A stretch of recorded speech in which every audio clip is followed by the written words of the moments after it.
Amen. On se met debout, nous allons lire l'Écriture. Je suis en train de lire dans le livre de 1 Roi, chapitre 18, verset 17, nous allons descendre. Je lis au nom du Seigneur Jésus-Christ. C'est une écriture que je peux commencer à lire du verset 1, mais ça sera tellement kilométrique, vous irez lire ça à la maison. Mais moi, ici, au verset 17, à peine Akab aperçut-il Élie qui lui dit, est-ce toi qui jettes les troubles en Israël? Ici, c'est le roi Akab qui pose la question à Élie. Élie était un vrai prophète de Dieu. Amen. Amen. Parmi tous les prophètes qui sont dans la Bible, il y en a eu deux. L'un est le plus puissant et l'autre est le plus important. Celui qui est le plus puissant, c'était le prophète Moïse. Amen. Amen. Et c'est lui qui avait reçu la loi, les 10 commandements. Et Élie est le prophète le plus important parce qu'avec Élie, nous voyons la restauration. Amen. Amen. C'est Élie qui restaure l'autel, qui restaure le cœur, qui ramène le cœur. Amen. Amen. Et c'est le ministère d'Élie qui est censé de venir introduire le Messie dans sa première venue, dans sa deuxième venue et même dans la troisième venue. Amen. Amen. Et les deux ministères d'Élie et Moïse sont des ministères qui sont proches. Amen. Amen. Et ce sont des noms qui ont été cités plus. Amen. Amen. Dans la première venue du Messie. Et même dans la seconde venue du Messie, ce sont les deux noms de prophètes qui sont beaucoup plus cités. Moïse, le prophète le plus puissant, et Élie, le prophète le plus important. Ici, Akab pose à Élie la question. Si c'est toi, Élie, qui est en train de jeter le trouble. Amen. Amen. En Israël, écoute la réponse d'Élie. Dans verset 18, Élie, le prophète Élie répond à Akab ceci. Je ne trouble point Israël, c'est toi au contraire et la maison de ton père, puisque vous avez abandonné le commandement de l'Éternel et que tu es allé après les Baals. Élie dit, ou répond à Akab, au contraire, c'est toi qui troubles le peuple, parce que toi, Akab, tu as abandonné les commandements de Dieu et tu es allé auprès des Baals, un Dieu d'idolâtrie. Amen. Amen. Un Dieu en statue. Alléluia. Et nous devons savoir, avant que je continue la lecture, que ça, c'était le moment le plus sombre que Israël a connu. Depuis que Dieu a envoyé le prophète à son peuple Israël, l'époque la plus mauvaise de toutes les époques précédentes, c'était cette époque parce que c'était une époque du ténèbre. Amen. Amen. Akab, un vrai juif, il avait abandonné la loi pour aller se marier avec une femme païenne, Jézabel. Or, d'après l'histoire, Jézabel, son papa était un assassin. Amen. Amen. Cela peut nous donner déjà la révélation. Amen. Amen. De la lignée caïnite, les enfants de Caïn. Amen. Amen. Vous écouterez ma prédication de la sémence du serpent. C'est cette lignée-là qui ne faisait que tuer. Amen. Amen. Et sa fille aussi, la femme d'Akab qui était Jézabel, elle aussi, elle tuait les prophètes et elle voulait tuer aussi Élie. Et c'est Jézabel qui avait séduit le roi Akab, un roi qui était censé être un vrai croyant, un roi qui était censé d'observer les commandements de Dieu, de marcher selon les commandements de Dieu. Amen. Amen. Mais il a été séduit par une femme et cette femme-là, lui, avait désorienté. Amen. Amen. Or, ici, la reine Jézabel représente la prophétie de Dieu comme une église. Amen. Amen. Une église organisée, une église de l'État. Et dans l'Apocalypse 17, nous allons voir, on nous parle de la Babylone, la grande. Amen. Amen. La mère des prostituées. C'est cela l'accomplissement de cette prophétie. Et n'oubliez pas surtout ceci que c'était au moment où il y avait les ténèbres en Israël. C'est-à-dire, l'autel de Dieu a été renversé. Les gens n'adoraient plus correctement. Ils n'avaient pas une bonne position d'adoration. D'autres couraient derrière Baal. Amen. D'autres ne savaient plus comment devions-nous identifier les vrais dieux. Amen. Amen. Donc, il y avait des troubles en Israël. Et voilà pourquoi Akab anticipe pour dire, si c'est toi qui es en train de troubler le peuple. Et lui répond, au contraire, c'est toi qui es en train de troubler le peuple. Parce que c'est toi qui es le roi. Tu étais censé être le modèle du peuple. Amen. Amen. C'est toi qui étais le pasteur d'Israël. C'est toi qui étais le pasteur de l'église. Le pasteur de ta famille. Le pasteur de ta maison. Mais comme tu t'es écarté de la parole, du commandement de Dieu, tu es allé adorer adorer le Dieu Baal. Amen. Amen. Aujourd'hui, le Dieu Baal, ça peut être l'argent, ça peut être une femme, ça peut être tout ce que tu places au devant de ta vie, tout ce que ton cœur aime plus. C'est ça ton idolâtrie. Amen. Amen. Or, tu aimeras le Seigneur ton Dieu de tout ton cœur, de toute ta pensée, de toute ta force. Amen. Amen. Ça, c'est ce que le Seigneur nous recommande d'avoir comme une bonne position d'adoration. Nous ne pouvons pas prendre Dieu et le placer à la seconde place. Amen. Amen. Lui, il aime toujours la première place, être en premier dans nos vies. Et nous continuons la lecture. Fais maintenant rassembler tout Israël. Ici, nous sommes dans verset 19. Fais maintenant rassembler tout Israël auprès de moi à la montagne du Carmel. Et aussi le 450 prophètes de Baal et le 400 prophètes d'Astarté qui mangent à la table de Jézabel. Amen. Amen. Akab envoya des messagers vers tous les enfants d'Israël et il rassembla les prophètes à la montagne du Carmel. Alléluia. Amen. Toi, roi Akab, tu me taquines, Élie, pour me dire que c'est moi qui trouble. Moi aussi, je te réponds que c'est toi, au contraire, qui est en train de troubler. Amen. Amen. Écoutez-moi, ça descend seulement comme ça par l'inspiration. L'autre pasteur dit que c'est l'autre pasteur qui est en train de troubler. L'autre pasteur répond, c'est l'autre pasteur là qui est en train de troubler les croyants. L'autre église dit, c'est l'autre église, c'est cette église là qui est en train de troubler les croyants. L'autre église répond à l'autre église, mais c'est vous qui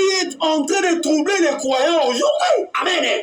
Amen. Je peux aller comme ça parce que je sens la colonne de feu descend, il m'inspire. Il me pousse à dire que l'autre religion taquine l'autre religion pour dire que c'est vous qui troublez la nation. Et l'autre religion encore, amen, répond encore à l'autre religion. Au contraire, c'est vous qui êtes en train de troubler le peuple de Dieu. Amen. Amen. Les méthodistes disent que ce sont les baptistes. Les baptistes disent que ce sont les méthodistes. Amen. Et les méthodistes disent que ce sont les pentecôtistes.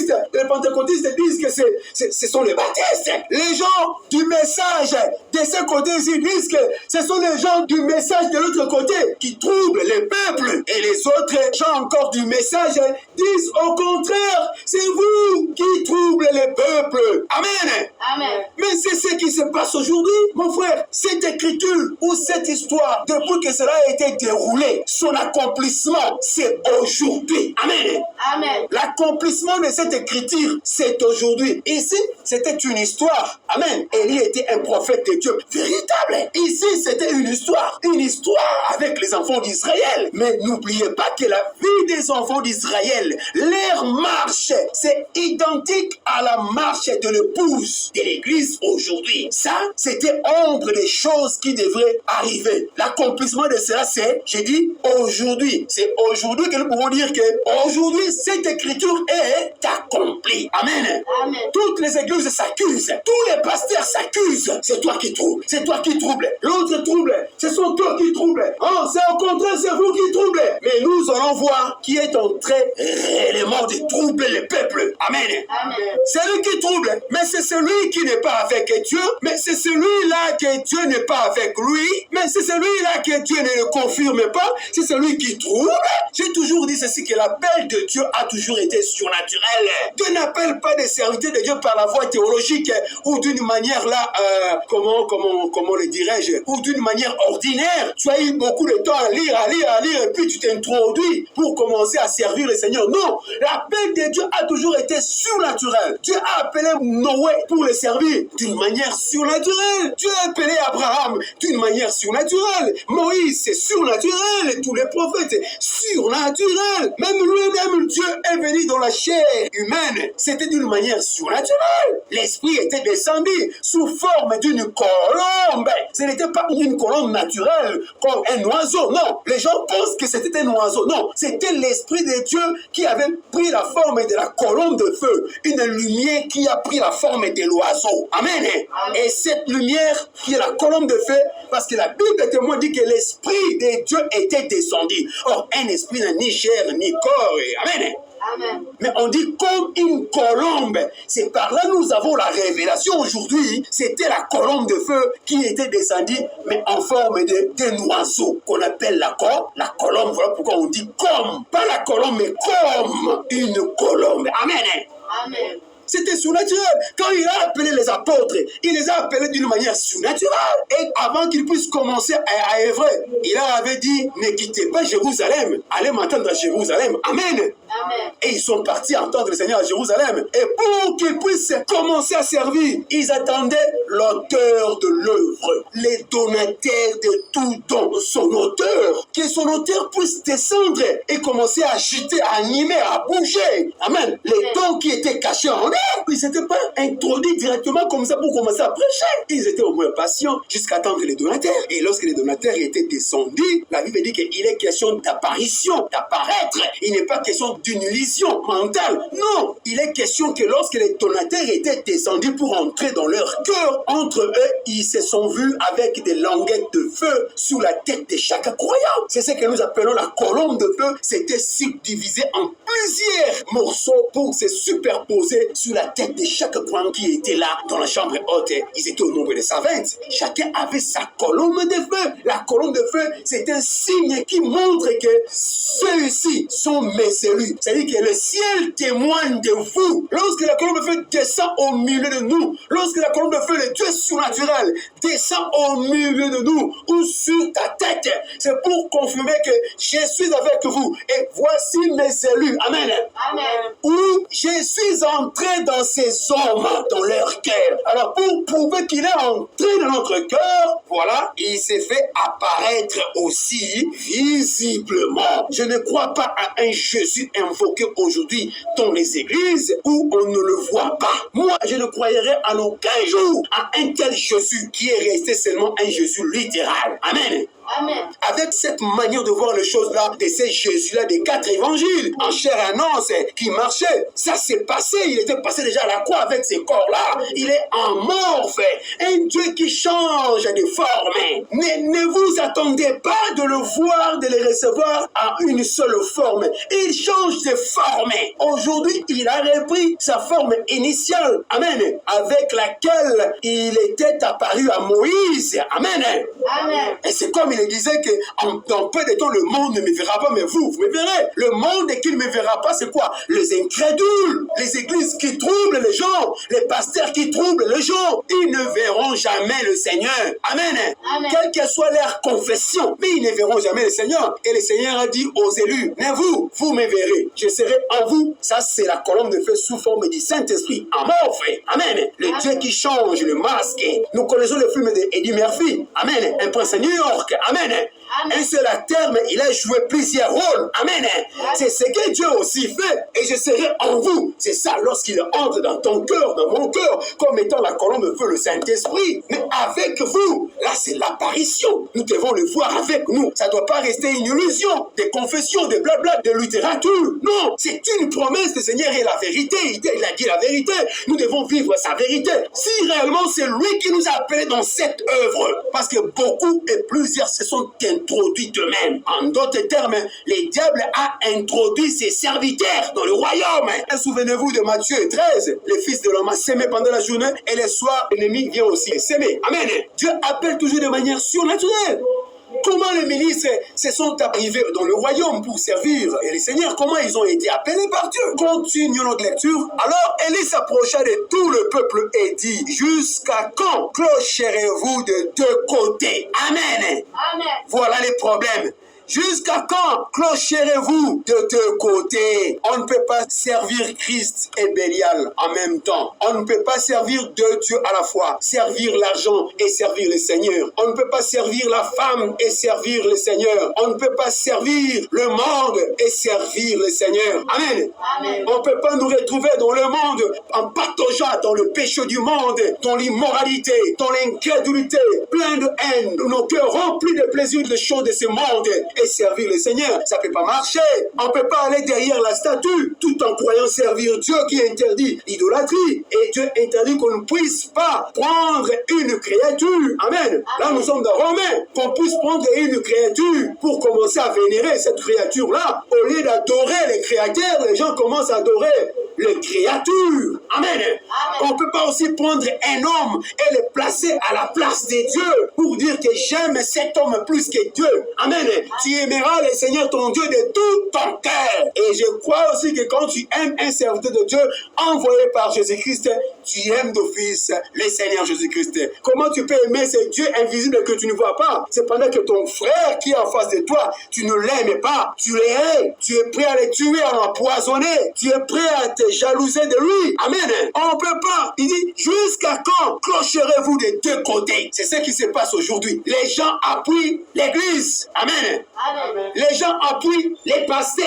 Les autres appuient la Bible. Les autres, ils appuient en même temps la Bible. Il dit la Bible est la vérité. N'ajoutez pas, ne retranchez pas. Mais de l'autre côté, il soutient l'Église. Même si l'Église est dans l'erreur. Même si le pasteur est dans l'erreur. Mais il continue à soutenir l'erreur. Or, la vérité corrige toujours l'erreur. Si l'Éternel est Dieu, allez après lui. Si c'est Baal, allez après lui. Le peuple ne lui répondit rien. Et Élie dit au peuple, je suis resté seul des prophètes de l'Éternel. Et il y a 450 prophètes de Baal. Je suis resté seul élu. Mais je fais face aux 450 prophètes de Baal. C'est-à-dire de faux prophètes. Dans chaque temps. Amen. Amen. Il y a toujours l'affrontement d'une minorité contre une majorité. Depuis Genèse, parce que c'est le livre de Genèse qui est la sémence. Dans le livre de Genèse, où nous allons trouver le commencement de toutes choses, le commencement de toute religion, le commencement de tout système politique du monde. C'est dans le livre de Genèse. Et ici,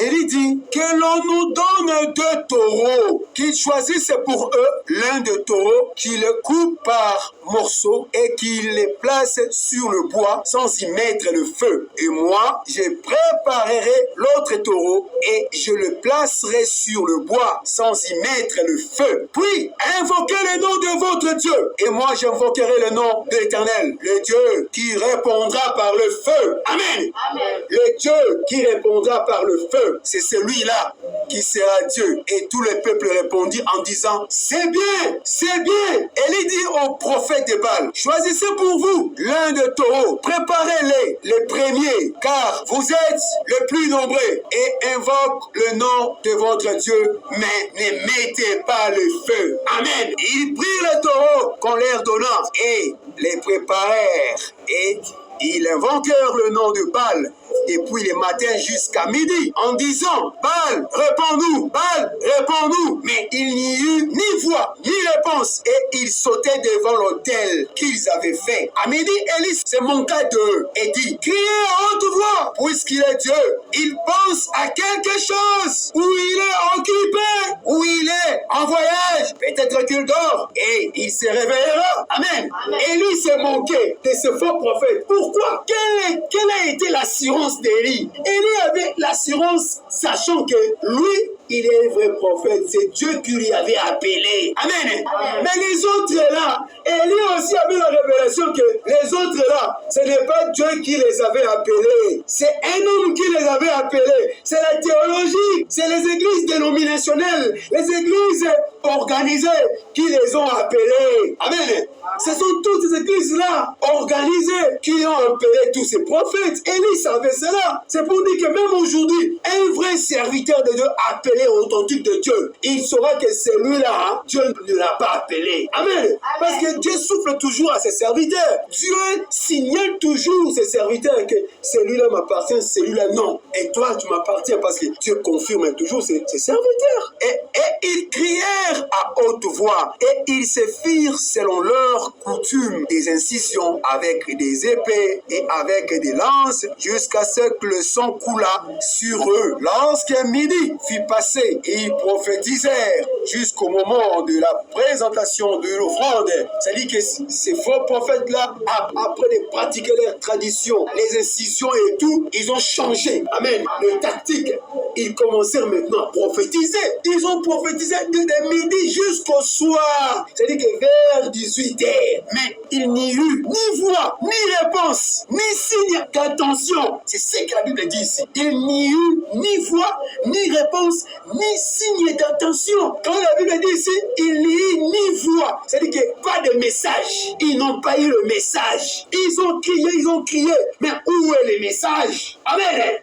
Parce que la voix, mais il s'agit de quelle voix ici? Que le prophète de Baal devait s'attendre, ou bien Élie s'attendait. C'était la voix de Dieu. Or, la voix de Dieu, c'est le message de Dieu. Les prophètes de Baal n'ont pas eu une voix, n'ont pas entendu une voix, ni réponse, et ni signe d'attention. Signe d'attention. C'est-à-dire qu'un signe, amen, l'apparition d'un signe qui va attirer l'attention des élus de Dieu. Dites amen. Amen. Un signe. Voilà pourquoi je vous dis que Dieu appelle toujours de manière surnaturelle. Les hommes de Dieu appelés par Dieu lui-même, ils sont accompagnés par des signes. Le plus grand signe qui a accompagné le prophète dans l'Ancien Testament, juste dans le Nouveau Testament, c'est le signe de la colonne de feu. Parce que les miracles, oui, Moïse a fait les miracles, Janès et Jambret aussi, ils avaient aussi fait des miracles. Moïse a jeté son bâton, se transformant en serpent. Janès et Jambret se sont venus aussi, ils ont jeté aussi leur bâton. Cela s'est produit un miracle aussi. Amen. Mais les miracles de Dieu étaient plus puissants que de ces deux-là. Amen. Et les serpents de Moïse avalant le serpent de Janès et Jambret. Les diables fait aussi des miracles. Les faux prophètes opèrent aussi des miracles. Même dans Matthieu 7, ils diront au Seigneur, nous avons fait des miracles, nous avons prophétisé à ton nom. Mais le Seigneur leur dira, allez-vous-en. Les miracles, les signes, tous ces signes-là, ce n'est pas ça l'évidence de la présence de Dieu. Amen.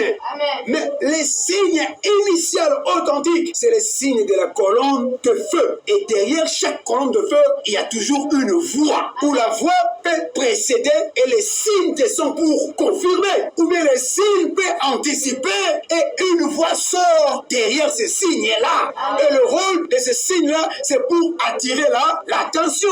Comme moi, votre frère, Dieu m'a appelé dans ce ministère d'une manière surnaturelle. Il s'est laissé photographier avec moi. Il y a des signes, je vous ai montré tous ces signes-là. C'est pour attirer l'attention des élus de Dieu. Et dans verset 30, Élie dit alors à tout le peuple, approchez-vous de moi. Tout le peuple s'approchant de lui. Et Élie rétablit l'autel de l'Éternel qui avait été renversé. Élie a rétabli d'abord l'autel. Nous comptons d'abord la lecture. Il prit 12 pierres d'après le nombre des tribus de fils de Jacob, auxquels l'Éternel avait dit, Israël sera ton nom. Et il bâtit avec ces pierres un autel au nom de l'Éternel.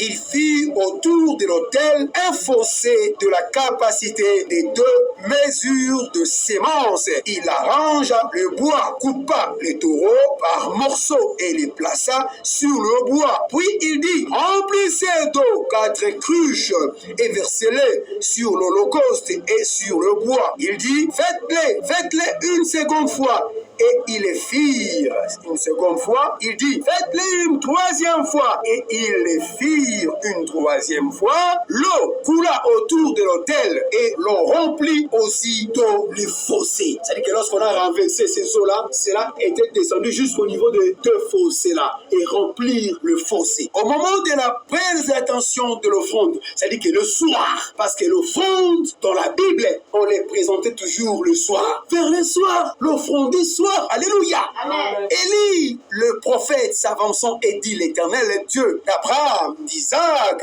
et d'Israël, que l'on sache aujourd'hui que tu es Dieu en Israël et que je suis ton serviteur et que j'ai fait toutes ces choses par ta parole. Voilà la voix. Amen. Amen. Les autres ne pouvaient pas avoir la voix qui est la parole. Amen. Amen. Parce qu'ils n'étaient pas appelés de Dieu. Amen. Ils n'étaient pas appelés. C'est Akab et eux et Jézabel qui troublaient maintenant le peuple. Mais Élie, ce qu'il avait fait là, c'était l'inspiration, la voix. C'était la colonne de feu. L'ombre du Seigneur qui était à côté d'Élie pour dire à Élie, Élie, fais ceci, fais cela, fais ceci, fais comme ça. C'était l'ange du Seigneur. Amen. C'est poussé par l'esprit que les hommes de Dieu ont parlé, ou les prophètes ont parlé de la part du Seigneur. Seigneur. Amen. C'est l'ange du Seigneur qui était là.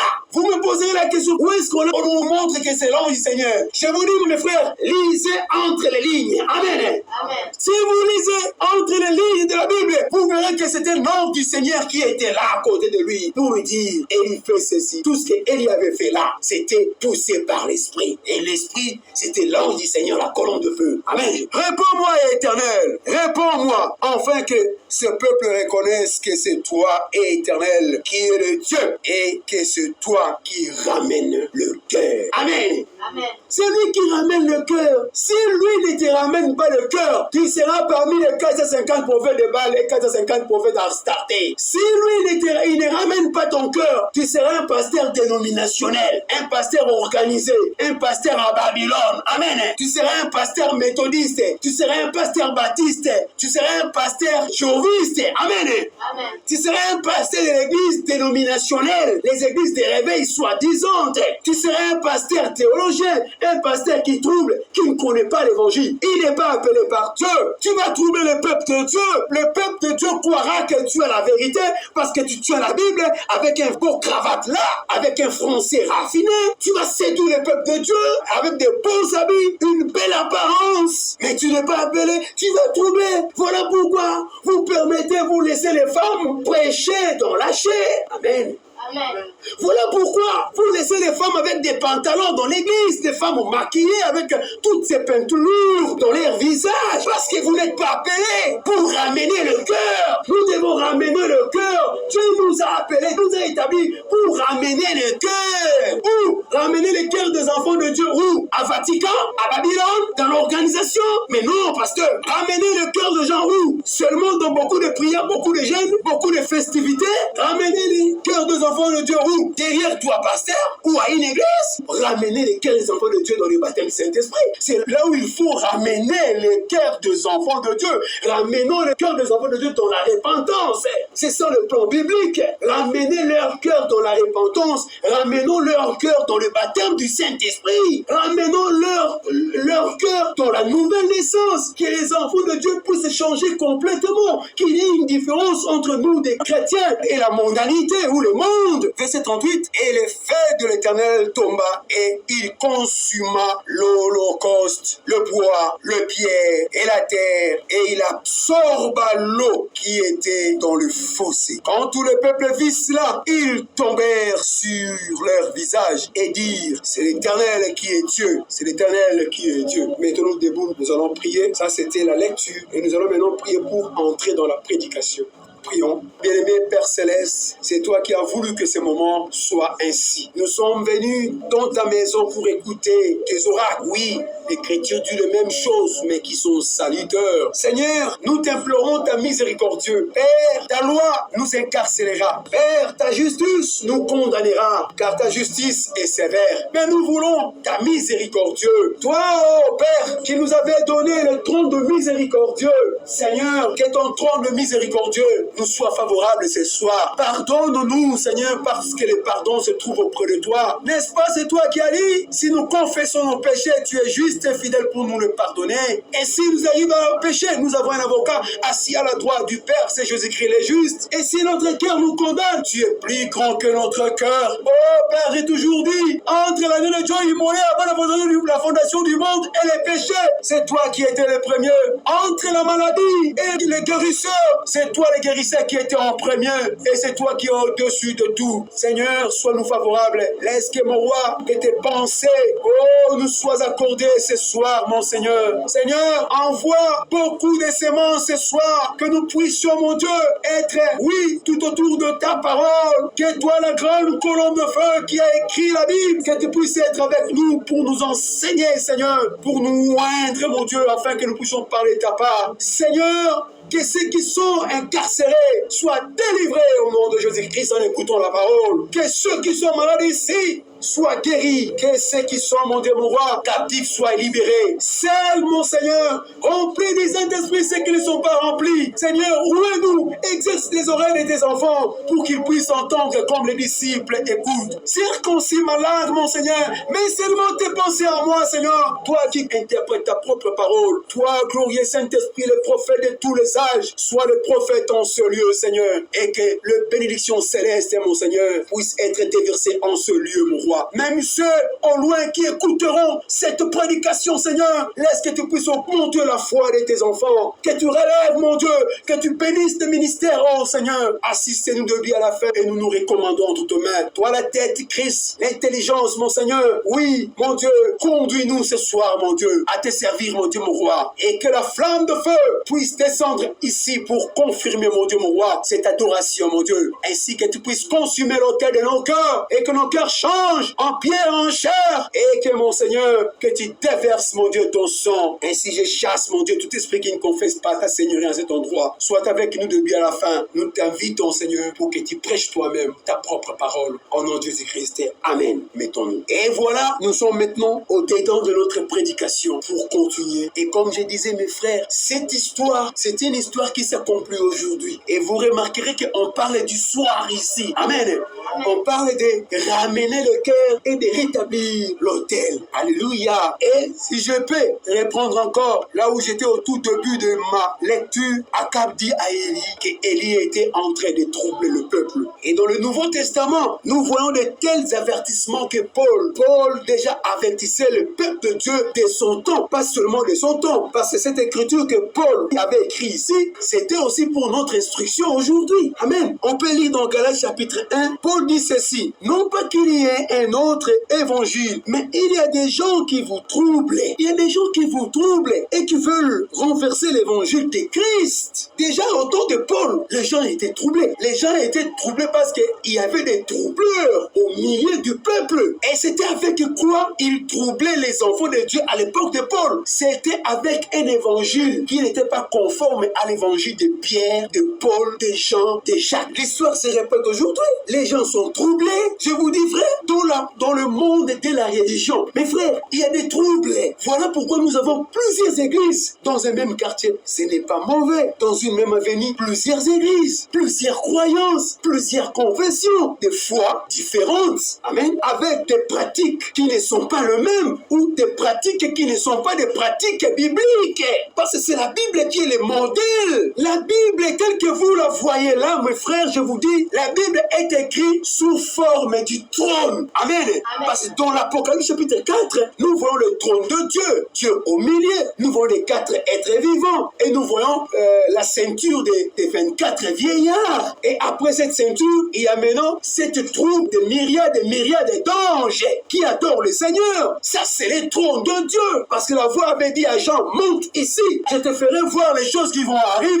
Lorsque Jean est monté, et Jean a vu premièrement le trône. Je parle de l'Apocalypse chapitre 4. Il a vu le trône de Dieu. Comment le trône est établi. Voilà pourquoi je vous dis que même le plan biblique, la Bible est écrite de Genèse à l'Apocalypse au modèle du trône. Vous remarquerez dans le Nouveau Testament, il y a les 12 apôtres. Et vous remarquerez dans l'Ancien Testament, il y a les 12 patriarches. Les prophètes qui sont sortis dans l'Ancien Testament, en dehors des prophètes tels qu'Élie. Personne ne connaît d'où était sorti-il. Personne ne connaissait à quelle tribu appartenait-il. Mais tous les prophètes de l'Ancien Testament, amen, sont condensés par les patriarches, les 12 tribus d'Israël. Et vous remarquerez, entre les 12 apôtres et les 12 patriarches, amen, au milieu, il y a 4 évangiles, amen, qui sont les symboles des 4 êtres vivants, Matthieu, Marc, Luc et Jean. Et si vous prenez les 12 enfants de Jacob et les 12 apôtres, ils nous donnent la totalité des 24 vieillards. Et en dehors d'eux,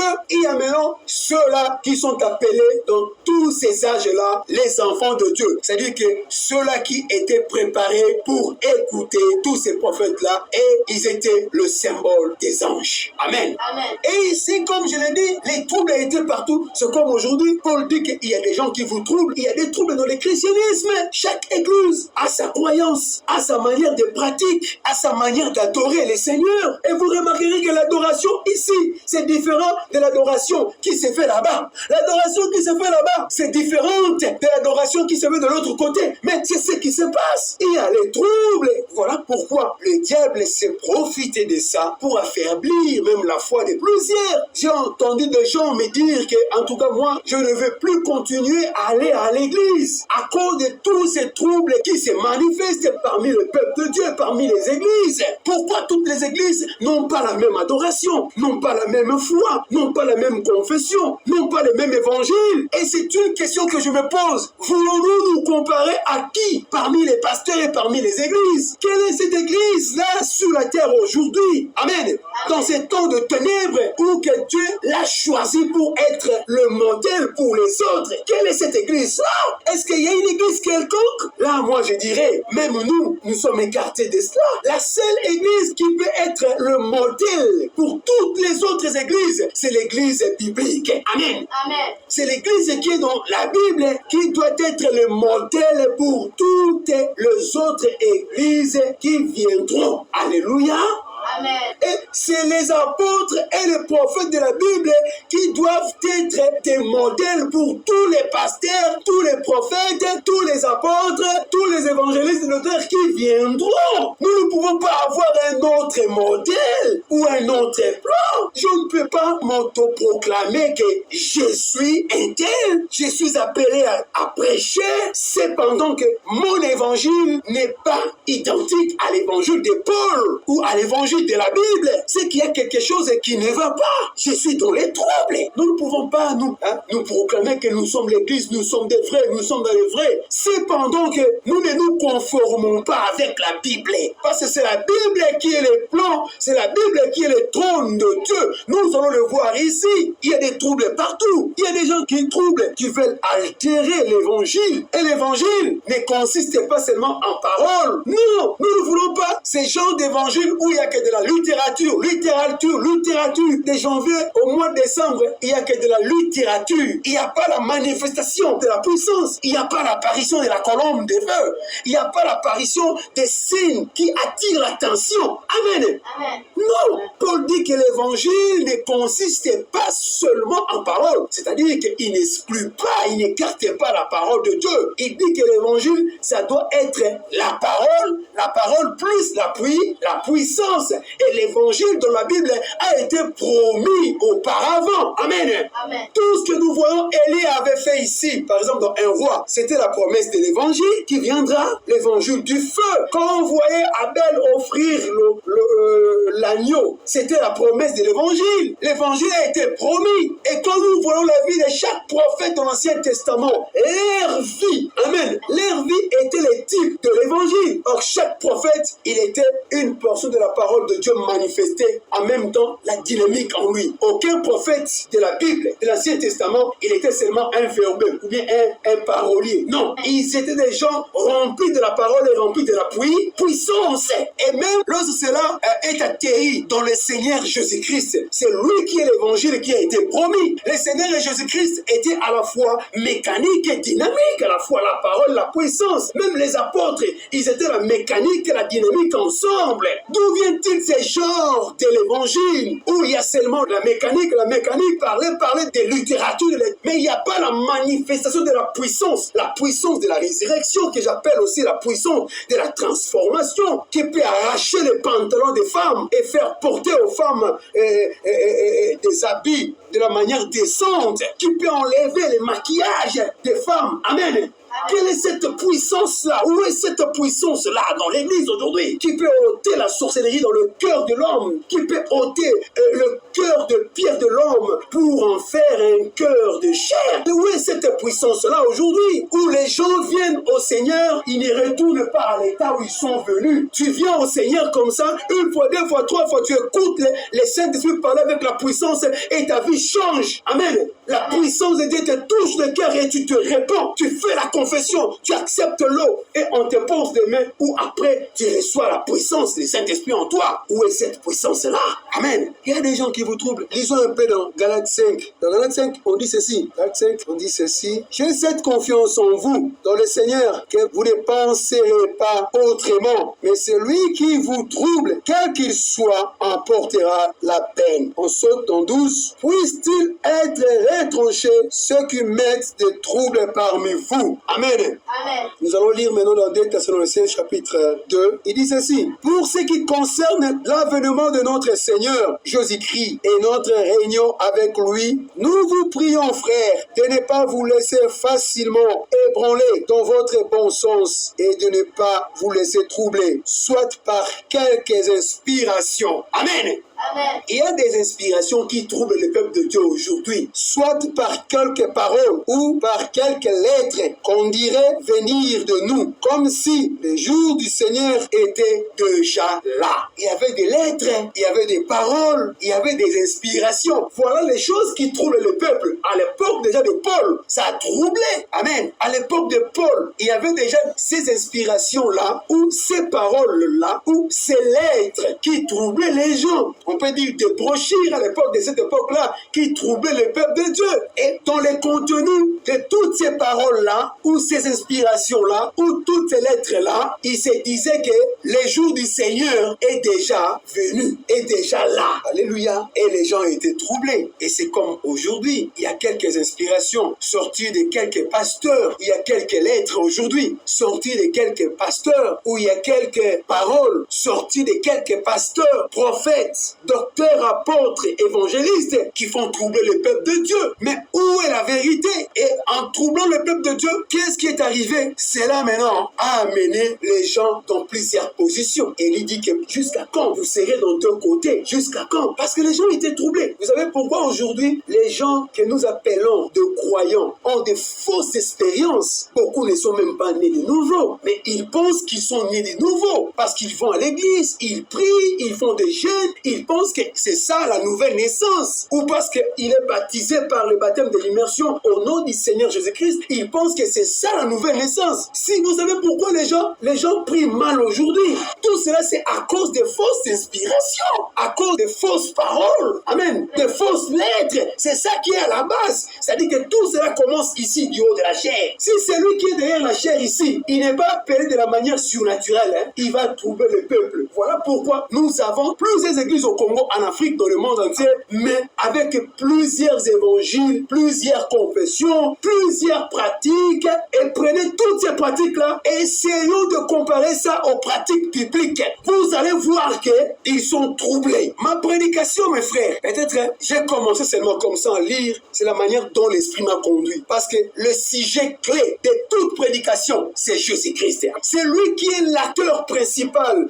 Le thème, le sujet principal de toutes les prédications, c'est Jésus-Christ. Moi, je peux dire, Jésus-Christ revient. Le mystère de Christ, c'est un mystère qui voyageait. Amen. Depuis l'éternité juste dans Genèse chapitre 1, nous voyons Christ. Paul dit que Christ est le mystère de Dieu. Le mystère de Dieu caché de tous les sages. On dit un mystère, c'est-à-dire que des vérités mais cachées. Ne pense pas en lisant que vous allez décortiquer cela. Il faut que Christ lui-même puisse vous choisir et puis il va vous révéler sa parole. Ça ne peut qu'être ainsi, c'est ça la voie. Alléluia. Mais ce thème ou cette prédication, je l'intitule l'ordre rétabli, confirmé. Si tu rétablis l'ordre que Dieu a établi, Dieu va descendre pour confirmer.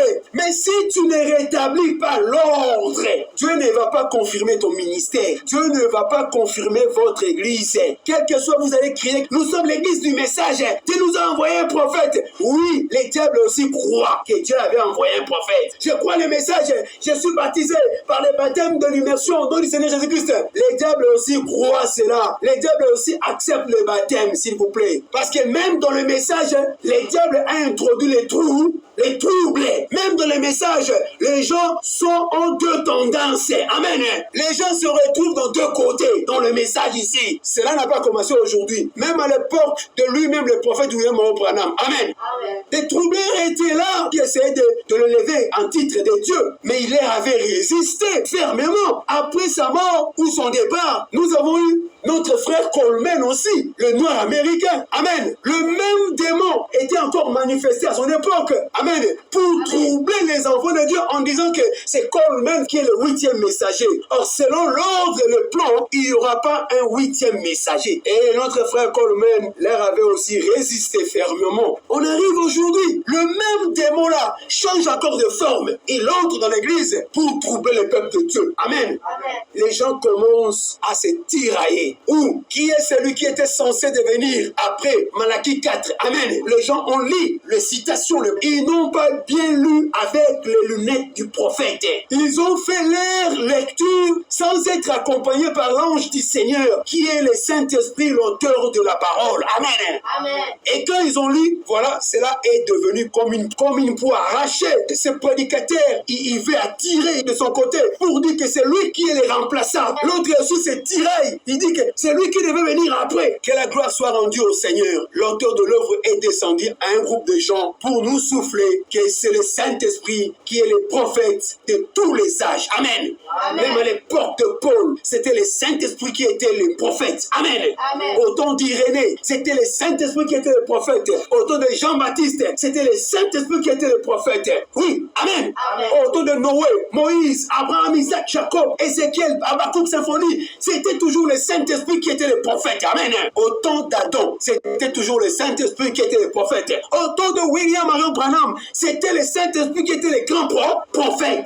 Dites Amen. Amen. Et à ce temps ici où l'épouse est sur la terre, est en train d'être manifestée. Qui est le prophète? C'est toujours le Saint-Esprit qui est le prophète. Lorsque l'épouse partira dans l'enlèvement, oui, l'évangile va retourner vers l'Israël pour saisir les deux oliviers, Moïse et Élie. Mais qui sera le prophète? C'est toujours le Saint-Esprit. Il est le prophète de tous les âges. Si seulement vous pouvez écouter la prédication que j'avais prêchée l'autre fois de la venue, vous allez comprendre. Il y a eu des troubles. D'autres disent qu'il est venu. D'autres disent qu'il n'est pas venu. Amen. Amen. Les gens ont troublé des gens. Voilà pourquoi nous avons plusieurs tendances. Les autres sont dans telle tendance, les autres sont dans telle tendance. Mais où est la vraie tendance? C'est ça le problème. Mon frère, je vous assure qu'il y a les troubles partout. Même dans les messages, il y a les troubles. Même dans les églises de réveil, soi-disant, les églises organisées, les églises dénominationnelles, parmi les méthodistes, les baptistes, il y a des troubles. Mais il faut quelque chose qui mettra fin aux troubles. Amen.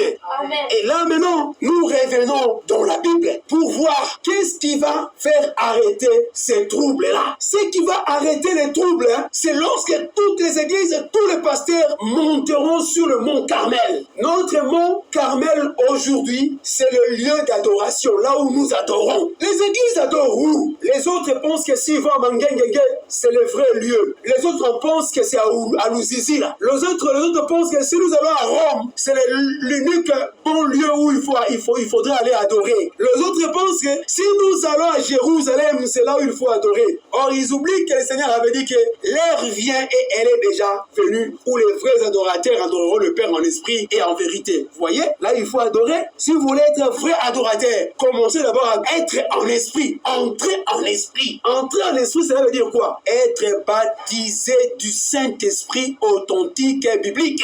Et lorsque tu seras baptisé du Saint-Esprit, c'est le Saint-Esprit qui est le vrai adorateur. Le Saint-Esprit te conduira à adorer conformément à la vérité biblique ou aux pratiques bibliques. Et voilà ici, Élie, avec le prophète de Baal, Akab, il était un roi rétrogradé, comme un croyant rétrogradé, un pasteur rétrogradé. C'est lui qui était censé être un vrai pasteur, le modèle pour le peuple. Il s'est mal marié, parce que Dieu avait interdit aux enfants d'Israël de se marier avec le païen, les étrangères. Voilà pourquoi au temps de Balaam et Moïse, c'est l'erreur que les enfants d'Israël avaient commis en écoutant les explications de faux prophètes du Balaam. Voyez, nous sommes le même peuple, nous adorons de la même manière, parce que les Moabites et les Israélites, ils adoraient de la même manière, c'est-à-dire qu'ils offraient 7 autels. Moïse, 7 autels, Balaam aussi 7 autels. Moïse et Balaam, tous les deux prophètes, ils étaient des fondamentalistes, c'est-à-dire les gens qui aiment ce qui est écrit dans la Bible. Amen. Amen. Mais la différence entre les deux, ce n'était pas le fait que nous croyons la Bible, nous deux. Je vous dis les choses bibliques. La différence entre les deux, ce n'était pas le fait qu'ils avaient la Bible toutes les deux ou ils adoraient conformément, amen, Amen. ou ils lisaient la Bible. Ce qui faisait la différence de Moïse et Balaam, ou des Israélites et les Moabites, c'était quoi? C'est écrit dans la Bible. C'était la présence de la colonne de feu. Les Moabites ou Balaam n'avaient pas la colonne de feu. Dites amen. Amen. Moïse avait la colonne de feu, les enfants d'Israël avaient la colonne de feu. Et en plus, Moïse avait les serpents de rein pour l'expiation. Les serpents de rein étaient là pour l'expiation du peuple, mais Balaam n'en avait pas. Alléluia. Amen. Et Akab s'est mal marié. Voilà pourquoi le peuple est entré dans le trouble. Ils ne connaissent pas où est-ce qu'il faut adorer les vrais dieux. Comment allons-nous nous identifier aux vrais dieux? Amen. Qu'est-ce qui doit faire la différence entre les vrais dieux, le Dieu de Baal et le Dieu de nos pères, le Dieu d'Abraham, d'Isaac et de Jacob? Amen. Et voilà pourquoi les discussions commencent maintenant avec Élie et Akab. Maintenant, pour en finir avec ça, toi le roi Akab appelle les 450 prophètes de Baal. Nous allons monter sur le mont de Carmel pour aller faire quoi? Le test, l'affrontement. Moi j'appelle ça aujourd'hui la guerre scripturaire. Mais une guerre scripturaire qui sera chapeautée ou couronnée par une confirmation céleste. Alléluia. Amen. Au temps de Jésus, Jean avait reçu un avertissement. Dieu lui avait dit, c'est lui sur qui tu verras l'Esprit descendre. C'est celui-là. Je prends ces langages-là divins, je les ramène aujourd'hui. J'ai dit à tous les croyants du Congo, tous les croyants du monde entier, l'homme de Dieu que vous allez voir, l'Esprit de Dieu descend sur lui, sous forme de la lumière, de la colonne de feu. C'est celui-là. C'est ça la Bible. C'est celui-là. Pour la vie, cette lumière, il a raconté cette lumière. Tous les 120 disciples dans la chambre haute, cette lumière-là était descendue sur la tête de chacun d'eux. Moïse avait vu cette lumière-là. Il a marché avec cette lumière-là. Les enfants d'Israël, dans l'ensemble, ils ont vu cette lumière. Ils ont marché avec cette lumière-là. Pendant la journée, c'était la colonne de nuée. Pendant la nuit, c'était la colonne de feu. L'histoire n'a pas changé. Ils ont monté sur le mont Carmel. Jusqu'à quand clocherez-vous des deux côtés? Mes frères, j'invite tous les pasteurs, tous les prophètes de Dieu, tous les apôtres, tous les docteurs, les évangélistes qui sont de Dieu, et même tous les enfants de Dieu qui sont de Dieu, de quitter l'autre position et rester dans une seule position. Amen. Amen. Laquelle? C'est la position biblique. Et vous le saviez, l'affrontement c'était qu'on avait amené 2 taureaux. Amen. Et un taureau était pour le prophète de Baal et un était pour Élie. Parce qu'il a fallu une démonstration. Élie a dit, parmi nous, c'est lui qui fera tomber le feu du ciel. C'est celui-là qui a le vrai Dieu. Est-ce que Élie a dit que c'est lui qui produira un miracle? Est-ce que Élie a dit que c'est lui qui lira correctement la Bible? Ou bien c'est lui qui va lire correctement le loi de Moïse? Est-ce qu'Élie a dit ça? Est-ce qu'Élie a dit que c'est lui qui va prêcher correctement la loi? Non, Élie n'avait pas dit ça. Puis invoquez le nom de votre Dieu. Et moi j'évoquerai le nom de l'Éternel. Le Dieu qui répondra par le feu. Il est question d'un Dieu qui répond par le feu. C'est celui-là qui sera Dieu.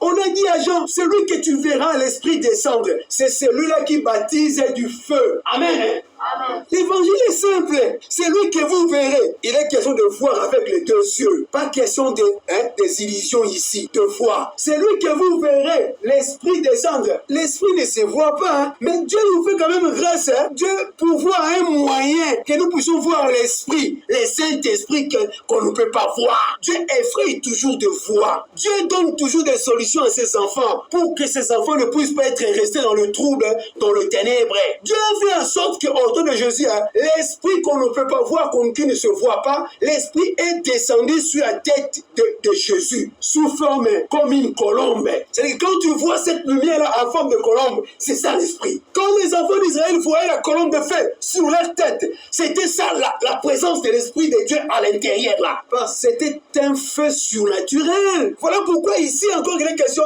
que le Dieu qui répondra par le feu, c'est celui-là qui sera le Dieu. Et tous les peuples répondirent en disant, c'est bien, mes frères, pourquoi pas les croyants d'aujourd'hui peuvent encore revenir ici pour dire que là où nous allons voir les faits de Dieu, l'Esprit de Dieu est en train de descendre sous forme de la colonne de feu, comme sur la tête de William Monroe Branham. Oui, c'est là c'est là où il y a les vrais dieux. Et pourquoi pas les peuples de Dieu aujourd'hui peuvent voir ça, ou les églises peuvent voir ça. Vous savez cette photo-là, de la colonne de feu sur la tête des frères Branham, hein? Ce n'était pas un frère de l'église Branham Tabernacle qui avait pris cette photo-là. C'était un frère catholique avec M. George G. Lace. Ce sont eux qui avaient pris cette photo-là. Et aujourd'hui, si vous allez à Washington, dans la Maison Blanche, amen, il y a la salle qu'on appelle la salle d'art religieux. On a placé la photo de tous les prédicateurs américains. Mais on a pris cette grande photo de William Monroe Branham, cette photo surnaturelle. Nous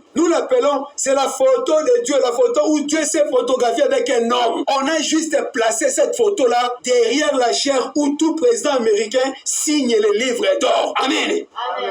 Moi, j'appelle ça, c'était le mot Carmen de William Monroe Branham à cette époque-là. Parce que tous les prédicateurs américains étaient contre lui. Et c'était ce jour-là où il y a eu cette conférence-là. Chaque prédicateur est passé, il a fait ses déclarations, l'autre passe, ainsi de suite. Lui, il ne voulait pas partir dans cette convention. Là où il était resté, l'ange est venu vers lui pour le stimuler, pour dire que tu vas partir là-bas. Dans cette réunion-là. Il arrive dans la réunion, il s'est camouflé derrière là-bas, le balcon. Amen. Pendant que du haut de la chair là, c'était vraiment du feu. Tout le monde, tout pasteur passait.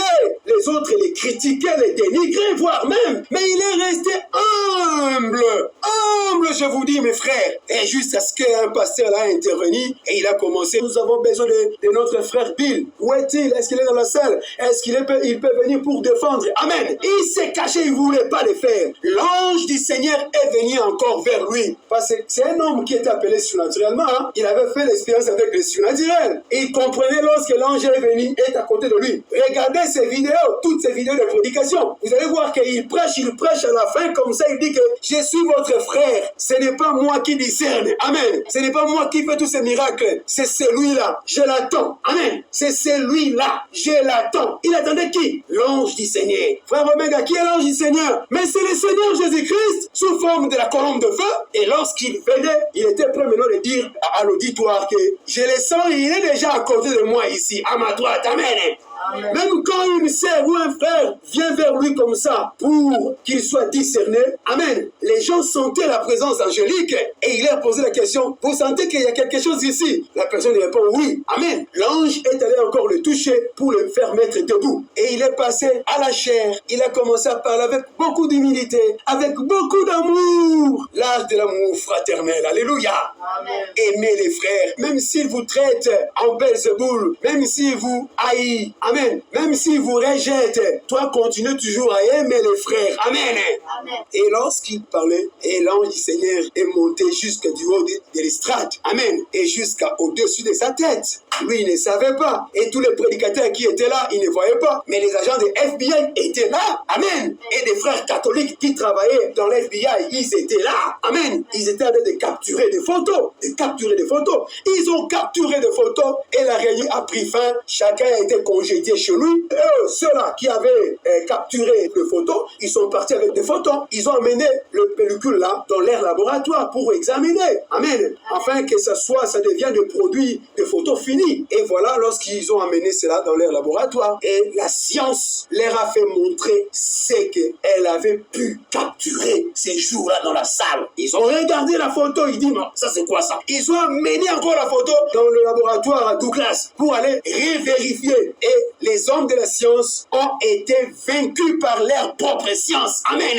Amen. Leur propre science leur a reproché que quand toi tu m'avais fabriqué comme étant un appareil, cet œil mécanique, tu l'avais fabriqué pour que cela ne puisse pas captiver des illusions, pour que cela puisse captiver des images réelles. Et même ils ont pris la photo, ils l'ont publiée dans le magazine, amen, dans le journal. Et cet homme de William Branham, humble qu'il était, il ne savait pas. C'est juste lorsqu'on a publié cela dans tous les États américains, et cela lui est parvenu, et il a vu. Et quand il a vu ça, il dit, ah, c'est ce qui s'était passé ce jour-là. Et Dieu lui a dit ceci, amen, cette colonne de feu que tu vois sur ta tête, c'est la même colonne de feu qui conduisait les enfants d'Israël. Amen.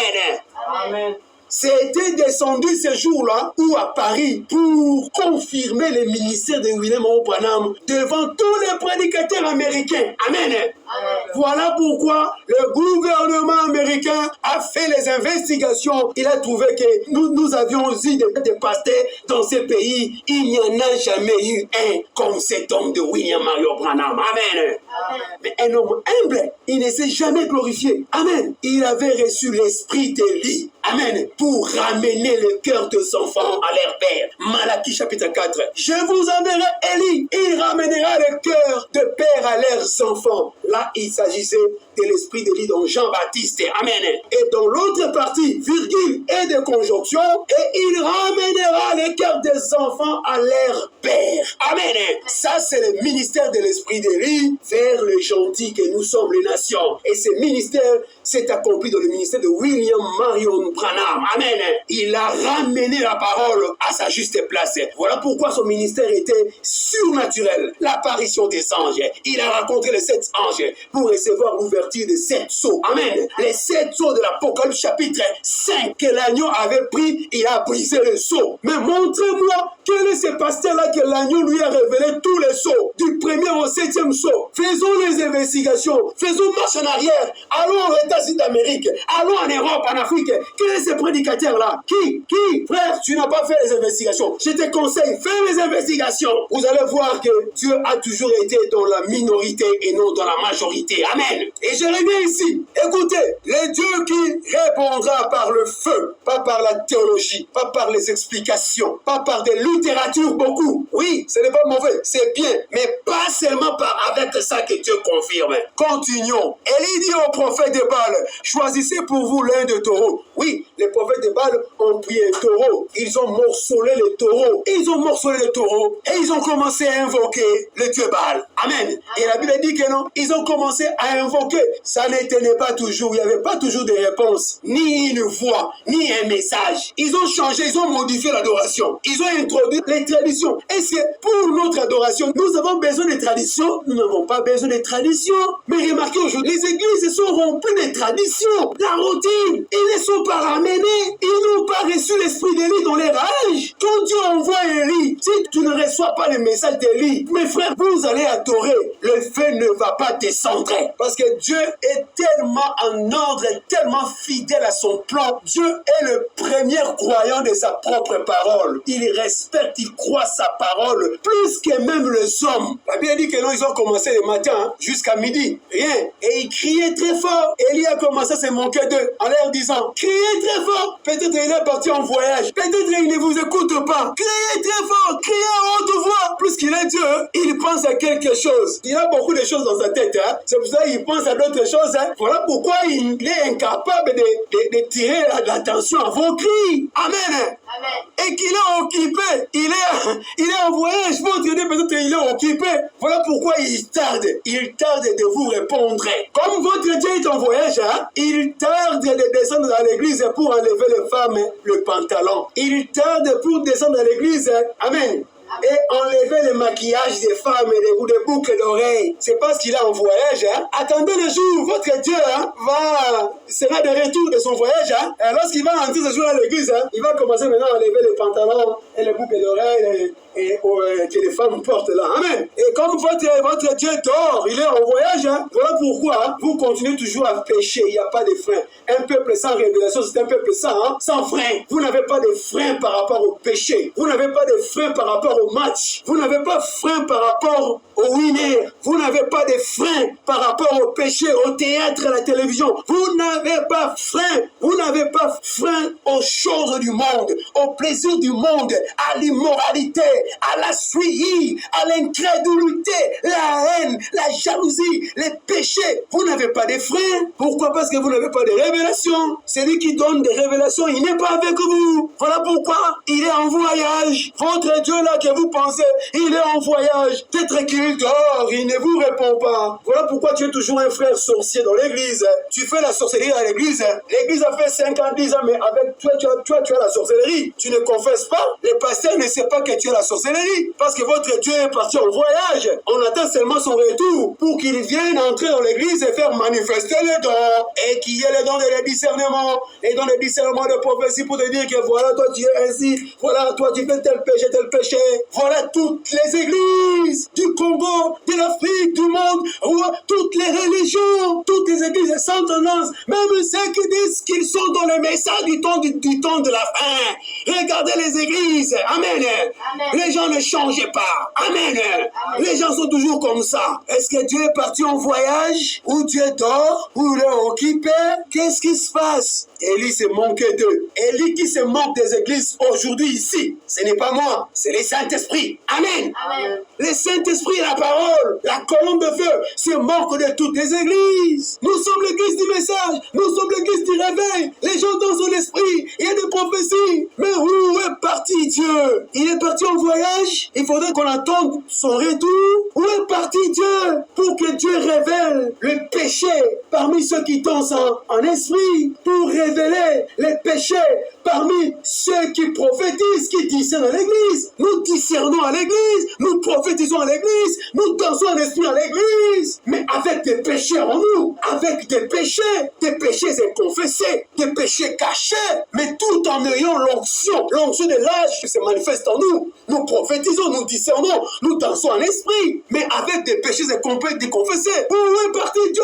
Il est parti en voyage. S'il est le même Dieu qui nous pousse à prophétiser, à discerner, à danser en esprit, nous voulons aussi qu'il nous parle de nos péchés, qu'il dévoile nos péchés, qu'il mette nos péchés sur afin que chacun de nous se répande et dise Amen. Amen. Et ils crièrent à haute voix, selon leur coutume, des incisions. Amen. Amen. L'adoration véritable n'a pas besoin des incisions, n'a pas besoin des coutumes. Oh, nous sommes les Louba. Amen. Comme étant des Louba, nous avons droit, même si je suis un pasteur, j'ai droit à me marier avec 10 femmes, parce que la polygamie est biblique. J'ai droit. Mon frère, attention, tu tomberas dans votre coutume et tu vas prendre la parole de Dieu pour s'en servir comme de figuier. Amen. Faisons attention. Amen. La Bible dit que l'évêque doit avoir une seule femme. Nous ne condamnons pas la polygamie. Nous ne poussons pas aussi les gens d'aller se marier 3, 4 fois, 5 fois. Amen. La polygamie, elle est biblique dans l'Ancienne Alliance. Mais à ce temps où nous vivons,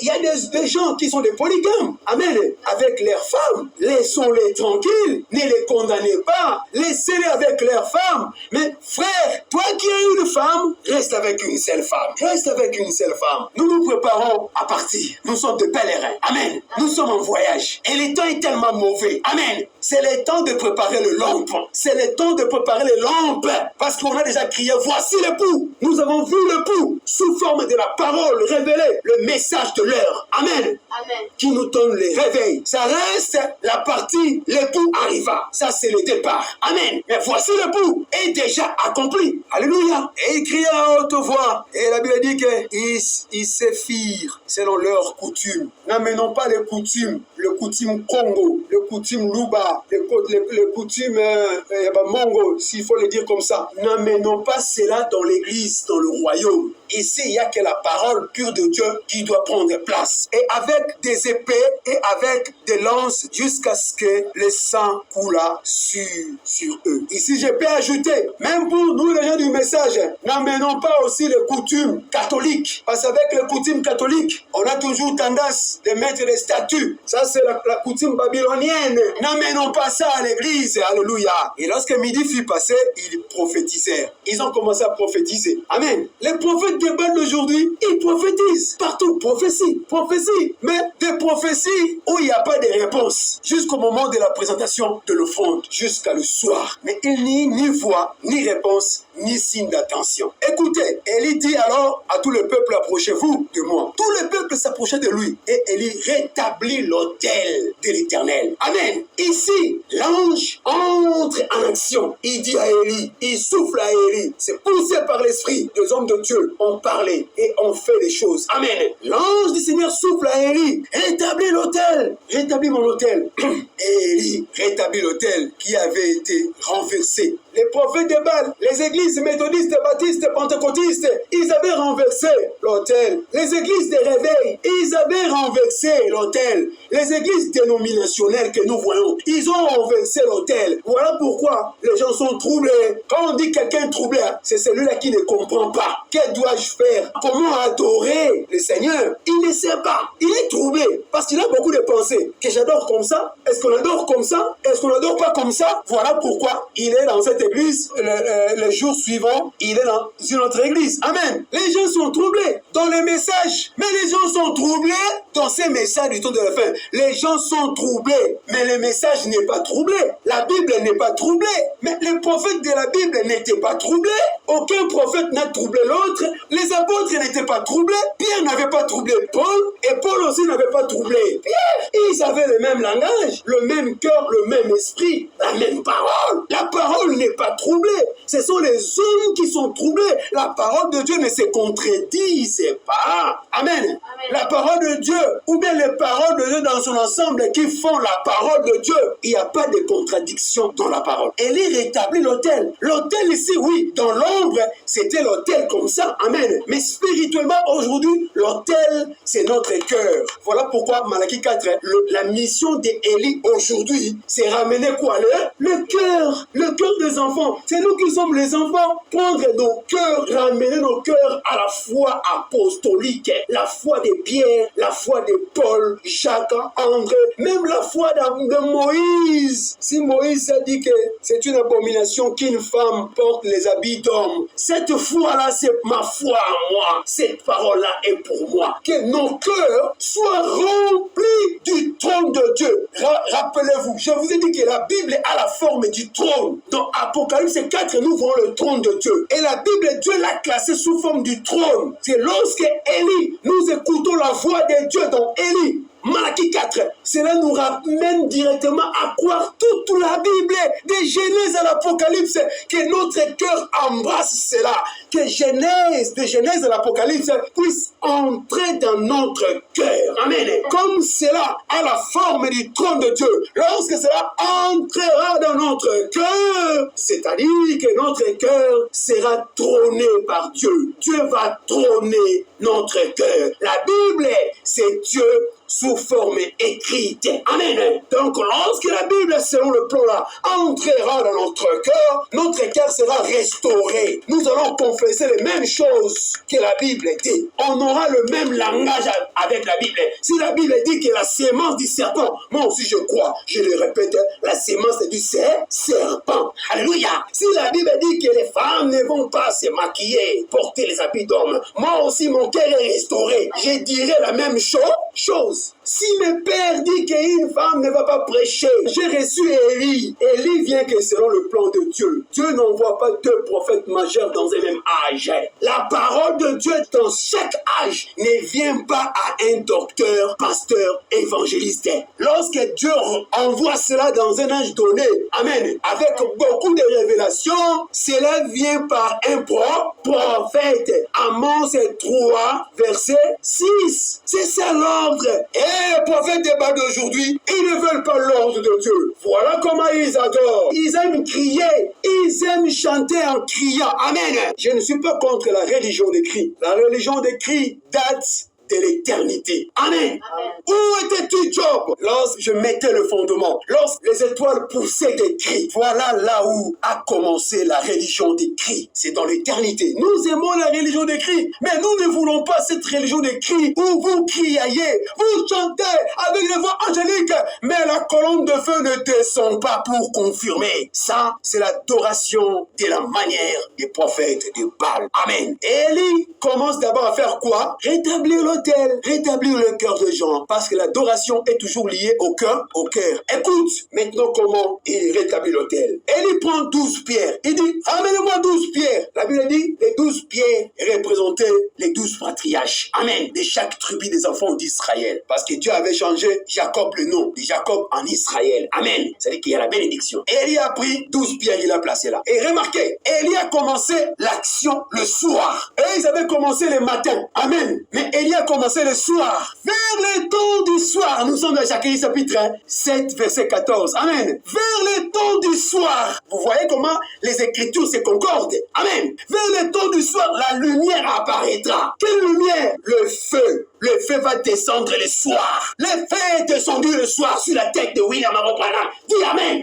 Amen. Aucun prophète, aucun pasteur aux États-Unis d'Amérique, en Europe, en Afrique, aucun. Depuis 1909 jusqu'à sa mort en 1965. Aucun. Oh, aucun. Nous allons crier même à la télé. On se prépare. Dieu marche avec nous lentement, lentement. Même au milieu du message, il y a des pasteurs qui n'ont pas l'ange du Seigneur. Nous avons des pasteurs dans le message du temps de la fin qui n'ont pas le Saint-Esprit. Nous avons des pasteurs dans le message qui n'ont pas l'ange du Seigneur, la colonne de feu. C'est lui l'auteur de l'Église. C'est lui qui a conduit Israël. Et c'est lui qui continue à conduire même l'épouse aujourd'hui. Vers le temps du soir, la lumière apparaîtra. Écoute, Élie a pris 12 pierres, 12 patriarches. Après, Élie a dit, ramenez-moi le bois. On a ramené le bois. Il a placé le bois sur les 12 pierres-là. Élie a pris le veau. Il a coupé le veau. Le bois symbolise quoi? La croix de Jésus-Christ, la croix du calvaire. Amen. Et le veau que Élie a coupé là, a morcelé, ça représente le Seigneur. Amen. Le corps de Jésus. Amen. Et Élie a dit ceci, trouve-moi une fossée à 2 semences à 2 mesures. Nalinga la libulu moko boye ekozala tout autour ya mabanga wana. Amen. Et ekozala, la Bible dit que non, il fit autour de l'autel un fossé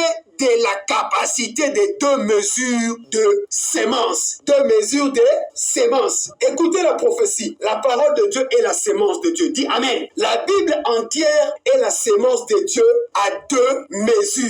L'Ancien Testament et le Nouveau Testament. Vous voyez, l'Ancien Testament, première mesure. Le Nouveau Testament, deuxième mesure. Le tout forme ce qu'on appelle la sémence. La parole de Dieu est la sémence originelle. Et il arrangea les bois, il arrange les bois, et il coupa les taureaux par morceaux et les plaça sur le bois. Puis il dit, remplissez 4 cruches. Écoutez la révélation ici. 4 cruches, remplissez ça d'eau et allez les verser sur l'Holocauste. Vous voyez que c'est paradoxal, hein? Nous voulons que le feu descende, amen, pour consumer l'autel, mais moi je commence à verser de l'eau pour que ça puisse mouiller et mon taureau, mon sacrifice, et les bois, et les pierres, jusqu'à ce que toute cette eau-là qu'on va verser va aller remplir le fossé à 2 mesures. Et Élie a dit, prenez 4 cruches, remplissez ça d'eau et allez verser sur l'Holocauste. On a versé une fois. Élie a dit, ajoutez deuxième fois,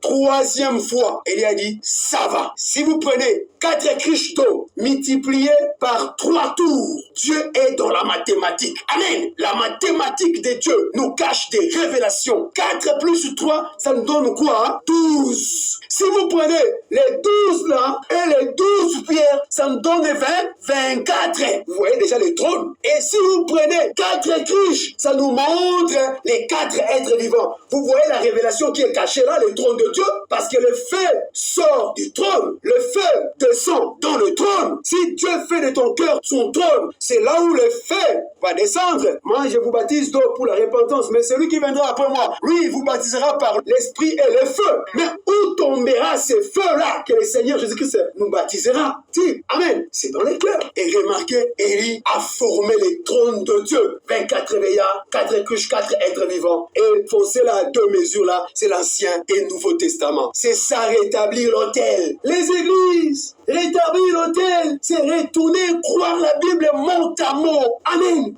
Notez pas une écriture. Ne rejetez pas une écriture. Prenez tous les langages de Dieu. La Bible est le langage de Dieu. La Bible est la pensée de Dieu. Ne discutez-en même pas. Croyez cela comme c'est écrit. L'apôtre Paul dit dans 1 Corinthiens 15, il dit, si vous ne retenez pas l'évangile selon les termes bibliques, il dit, autrement vous aurez cru en vain. La Bible parle de la sémence du serpent. Toi tu dis, il n'y a pas la sémence du serpent. Dieu dit au serpent qui était l'animal, je mettrai inimitié entre ta sémence et la sémence de la femme. Or la sémence c'est quoi? La sémence c'est les enfants. La sémence c'est la parole. Dieu a dit ça. Mais nous voulons corriger Dieu. Nous voulons, amen, nous voulons modifier ça un peu. Dieu dit que Caïn était du diable, du malin. Le malin c'est le diable. Dans l'Apocalypse 12 on nous dit que les serpents anciens, les diables. Donc s'il y a un serpent ancien, il y a un serpent nouveau. Et pourquoi Dieu avait maudit les serpents? Et cette malédiction-là, c'était seulement par rapport à son corps. Pourquoi Dieu avait seulement maudit son corps, sa forme?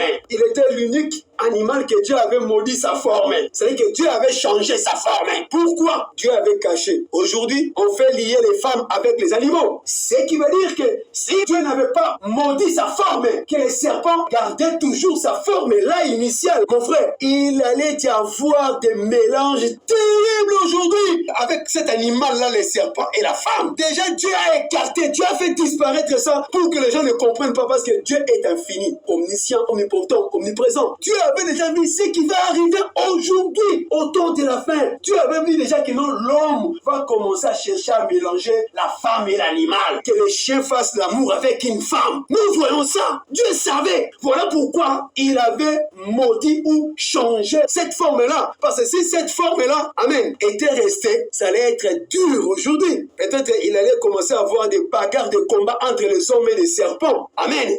Élie a restauré l'autel. L'eau coula autour de l'autel et la fossée était remplie d'eau. Amen. La Bible de Genèse et l'Apocalypse est remplie de l'Esprit de Christ. Amen. Parce que je crois bien lorsqu'on avait déversé cette eau-là était mélangée avec le sang de cet taureau-là. L'eau, le sang. Amen. La Bible est remplie de l'eau, de la parole et du sang de Jésus-Christ, qui est la vie du Seigneur de Jésus-Christ. Amen. Et la Bible est remplie encore du feu.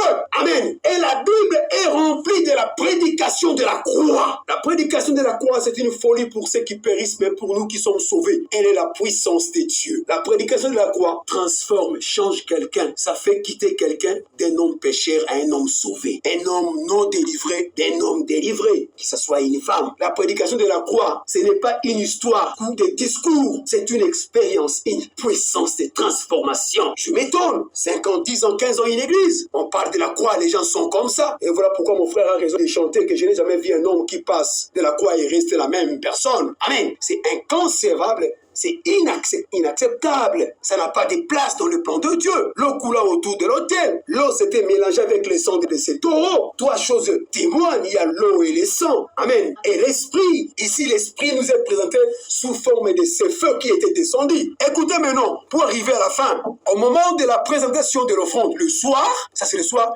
Élie le prophète s'avançant et dit, Éternel Dieu, le Dieu d'Abraham, d'Isaac et d'Israël. Voilà la référence, mon frère. Mes frères, la généalogie est très importante pour un prédicateur. Il faut voir bien ta généalogie. Si ta généalogie a des défauts, vous serez dans le trouble. Ici, le prophète Élie se réfère à la généalogie. Le Dieu d'Abraham, d'Isaac et de Jacob. Pourquoi le Dieu d'Abraham? Abraham symbolise quoi dans la révélation de la Bible? Abraham symbolise la foi, le père de la foi. Dites amen. Isaac représente quoi dans la révélation de la Bible? Isaac représente l'amour de Dieu pour l'humanité. Dieu a tant aimé le monde, il a donné son fils unique. Amen. Abraham a offert Isaac. C'était l'ombre. Isaac représente l'amour, le père de la foi.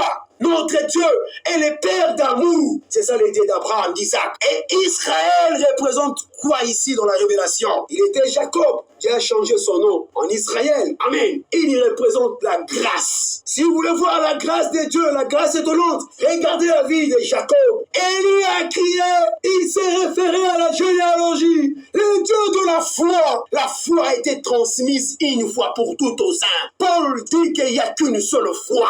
Il n'y a pas deux foi. La foi pentecôtiste, la foi méthodiste, la foi baptiste, la foi catholique, la foi kimbariste, la foi musulmane, il n'y en a pas.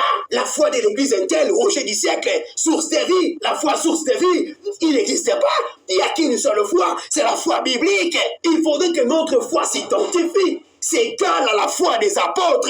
Il n'y a qu'une seule foi. D'où viennent des rêves? Parce que la foi, c'est la révélation. C'est par la foi que Abel offra. C'est par la foi que Noé. C'est par la foi que Rahab. C'est par la foi que Gédéon. C'est par la foi que tous les prophètes, ils ont été conduits par la foi. Dieu les révélé Christ. D'où viennent que notre foi aujourd'hui, elle est différente d'eux? C'est parce qu'il y a les gens qui troublent les gens. Ils veulent faire voir leurs disciples que c'est comme si c'est eux qui ont les vrais évangiles. Mais en réalité, l'épouse est les talents de mesure. L'épouse est avec son époux. Dieu les cache. Dans chaque âge, il y a toujours une minorité de ceux qui ont la vraie révélation. Le Dieu de la foi, les saints tonnerres nous donnent la foi pour la grâce de l'enlèvement. Amen.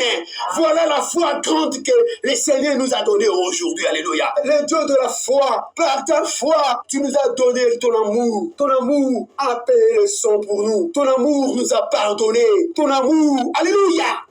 Et ton amour nous a donné Jacob la grâce. Qui est Jacob la grâce? Mais c'est le Saint-Esprit. Amen. Amen. La Bible parle de l'Esprit de grâce. L'Esprit de grâce en nous. Voilà pourquoi l'Esprit de grâce, lorsqu'il était descendu les jours de la Pentecôte, Actes chapitre 2, qu'est-ce qui était descendu?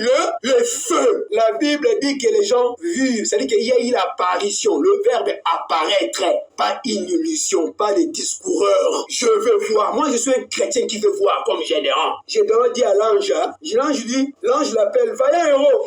Gédéon répond à l'ange, tu m'appelles vaillant héros. Mais je vais voir le Dieu de nos pères. Où sont les prodiges que j'ai entendu que les dieux de nos pères opéraient? Gédéon voulait voir ça. Mais aujourd'hui, nous avons des chrétiens, des pasteurs, des prophètes qui n'aiment pas voir. Ils veulent seulement rester dans la littérature, dans le discours. Nous voulons le discours. Nous voulons aussi voir. Parce que ce sont des promesses pour nous. Le Dieu d'Abraham, d'Isaac et de Jacob. Le Dieu de la foi, le Dieu de l'amour et le Dieu de la grâce. Et la grâce est descendue. Amen. Faites-le voir que tu es le véritable Dieu. Pour qu'il se fasse montrer qu'il est le véritable Dieu. Il ne s'agissait pas seulement des miracles, mais il s'agissait du feu. Du feu. C'est ça le premier signe que Dieu avait parlé à Jean. Celui-là, lui, il baptise par le feu. Amen. Jésus baptise du feu. Directement, quand il a dit ça, la Bible dit ceci, que l'on sache aujourd'hui, que les églises du monde entier sachent aujourd'hui que tu es Dieu en Israël, que je suis ton serviteur et que je fais toutes ces choses par ta parole. Congo, l'RDC, le coin de RDC, vous voulez voir ou connaître celui-ci, celui-là est serviteur de Dieu? Amen. Voulez-vous savoir que celui-là est serviteur de Dieu? Écoute, la révélation est ici. Où est le feu? Où est le feu? Nous avions entendu beaucoup de discours, mais où est le feu? Nous avons entendu beaucoup d'explications. Où est le feu? Je ne vois pas le feu. Je ne vois pas le feu chez les méthodistes, les baptistes, les pentecôtistes, les églises dénominationnelles. Je ne vois pas le feu. Où est le feu? Le feu est avec l'époux, l'épouse. Cette colombe de feu ne quittera jamais l'église, a dit William Mario Branham. L'ange du Seigneur est sur la terre. Il va de ça et là préparer la seconde venue. Réponds-moi, Éternel. Réponds-moi afin que ces peuples connaissent que c'est toi, Éternel, qui es Dieu et que c'est toi qui ramène le cœur. Comme j'avais dit, qui est celui que Dieu va ramener son cœur? C'est seulement l'épouse. Si tu fais partie de membres de l'épouse, Dieu ramènera ton cœur. Que tu le veuilles ou pas, tu es dans le plan de Dieu que ton cœur soit ramené. Mes frères, moi j'ai refusé ce message. Quand j'étais dans une église quelconque, notre pasteur nous disait que ce message est du diable. N'acceptez pas cela. Je vous dis la vérité. Allez voir l'église immense de Jésus. C'est là où j'ai commencé. On nous disait comme cela. Mais écoutez, il y a une promesse de la sortie. Amen. Sortez au milieu de mon peuple. Apocalypse chapitre 18, verset 4. Le peuple de Dieu sortira des organisations. L'épouse sortira des méthodistes, des baptistes, des pentecôtistes, des églises de réveil. Et juste à un moment comme ça, comme d'abord des natures, Dieu m'avait fait grâce d'être quelqu'un qui aime quand même chercher à découvrir. Mon frère, discrètement, pendant qu'on nous refusait de lire, discrètement, moi j'ai commencé à aller chercher à lire, à découvrir. J'ai découvert les choses. Quand j'ai découvert ça, il y avait déjà une profondeur qui m'appelait et une profondeur qui était en moi qui devait répondre à cet appel-là. J'ai sorti et je suis sorti, on m'a taxé des rebelles. Des rebelles, pourquoi? Parce que je prenais position au trône. La Bible, parce que la Bible est le modèle du trône. Le trône qui se trouve dans l'Apocalypse chapitre 4. C'est parce que je prenais position de la parole. Il voulait que je prenne position de l'église.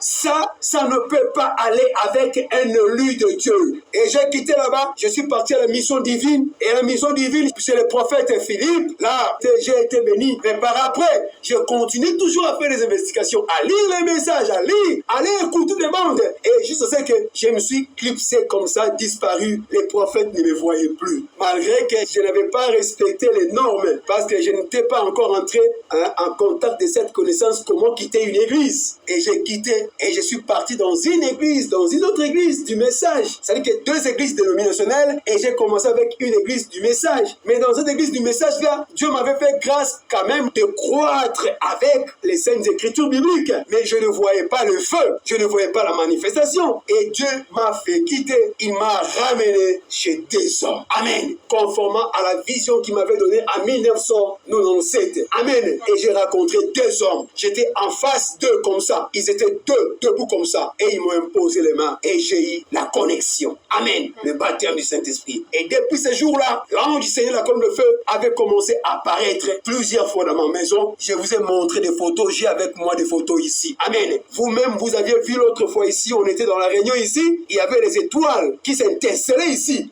Qui partent de part et d'autre, de gauche à droite. Il y avait plusieurs étoiles ici. Juste lorsque vous regardez cette vidéo, vous allez remarquer que dans 1 minute et 21 secondes, quand on a commencé à chanter « Merci Jésus », une boule blanche a quitté d'ici pour aller vers de l'autre côté. Nous avons encore la vidéo ici avec nous. Tout cela, ça montre la présence surnaturelle dans cette œuvre. Cette œuvre, c'est une œuvre de Dieu. Dieu a dit qu'il a un grand travail à faire avec nous. Cette œuvre va marcher. Amen. Et le feu de l'Éternel tomba et il consuma l'holocauste, le cœur. Amen. Il faut que le feu du Saint-Esprit consume. Amen. Ton cœur, parce que c'est le feu. Lorsque le feu consume quelque chose, c'est ça la vraie purification. Amen. Le feu consuma l'autel, les bois, les pierres et la terre. Amen. Tout cela, ça nous montre les hommes. Nous sommes des pierres vivantes. Nous sommes des terres. Amen. Nous sommes aussi des bois. Il faudrait que nous soyons enflammés par le feu du ciel. Et le feu est descendu. Tout le peuple a vu le feu. Et c'est ce qui avait fait la différence entre Élie et les autres. Et le feu absorba l'eau qui était dans le fossé. La parole de la Bible, de Genèse à l'Apocalypse, il faut que le feu descende sur cela pour consumer et absorber cela. Autrement dit, c'est la colonne de feu, l'ange du Seigneur qui a écrit la Bible. C'est lui qui est l'interprète de la Bible. C'est lui le consommateur de notre foi. Alléluia. Et quand tout le peuple vit cela, je ne sais pas si tout le peuple aujourd'hui voit la colonne de feu avec l'épouse. Si vous voulez voir là où le feu descend, cherchez l'épouse. Partout vous voyez, il y a le feu qui descend. Directement, comprenez que c'est là où est l'épouse. C'est-à-dire, c'est là où le cœur est ramené. C'est là où l'autel est rétabli. Si l'autel n'est pas rétabli, vous allez crier. Le feu ne descendra pas. Les gens ne verront pas l'apparition de Jésus sous forme du feu. Quand tout le peuple vit cela, ils tombèrent sur leur visage et dirent, c'est l'Éternel qui est Dieu. C'est l'Éternel qui est Dieu. Et la fin, Élie avait décapité tous les faux prophètes. À la fin, nous allons les décapiter avec l'épée de la parole. Déjà, nous sommes en guerre, la guerre scripturaire. Nous avons l'épée du roi que Elohim avait donné aux prophètes. Et cette épée-là est revenue vers la main de l'épouse. Et cette épée-là, c'est la parole. C'est le troisième boule. C'est l'épouse qui est dans le troisième boule, dans le septième sceau. Alléluia. Et les tonnerres retentissent dans l'épouse. Dites Amen. Amen. Et c'est là où la colonne de feu, l'ange puissant, descend pour confirmer que voici mes élus, voici mes vrais adorateurs qui adorent le Père en esprit et en vérité. Laisse que la colonne de feu puisse descendre aujourd'hui ce soir dans vos cœurs pour consumer l'autel de vos cœurs. Amen. Et ici, le Seigneur nous a fait grâce. Le Dieu de la foi, de l'amour et le Dieu de la grâce. Il a restauré nos cœurs. Il nous a donné sa parole. Amen. Nous avons reçu l'esprit de lui et l'esprit de lui nous a ramenés à la foi apostolique et prophétique. Amen. Et le fait est descendu. Et le fait nous confirme et confirme la commission et l'appel. Amen. Que le Seigneur vous bénisse. Mettons-nous debout. Oui, Seigneur, je parlais de la vérité, Seigneur. Seigneur, tu sais que lorsqu'on proclame ta vérité, le reste, c'est toi qui vas descendre, Seigneur, mon Dieu, pour confirmer cette vérité, Seigneur. Seigneur, je t'avais demandé qu'en prêchant la vérité, Seigneur, que ceux qui sont dans les captifs puissent être libérés, que ceux qui sont malades puissent être délivrés ou guérir par te mettre sûr. Et je les réclame guéris au nom de Jésus-Christ. Et soyez guéris au nom de Jésus-Christ. Toute personne malade ici, qu'il soit guérie. Seigneur, que ceux qui ne sont pas scellés, qu'ils soient scellés par le feu. Que le feu descende, mon Dieu, mon roi, pour consumer l'autel de leur cœur. Et que cette parole puisse rétablir tout en eux, Seigneur. Et qu'ils soient des vrais adorateurs qui adoreront le Père en esprit et en vérité. Seigneur, ce jour-là, dans Acte 2, Pierre avait dit que les ciels devaient te retenir jusqu'au rétablissement de toutes ces choses. Voilà, Seigneur. Oui, tu as envoyé Malachie 4 et toute chose est rétablie. Et ce que nous attendons, Seigneur, c'est ta descente dans le nuée, Seigneur, pour nous enlever, Seigneur. Père, permette que ceux qui écouteront cette parole de loin et que cela puisse leur apporter la délivrance, la guérison, le remplissage, le scellement. Ainsi, je le demande au Seigneur, au nom puissant, saint, béni du Seigneur Jésus-Christ. Amen.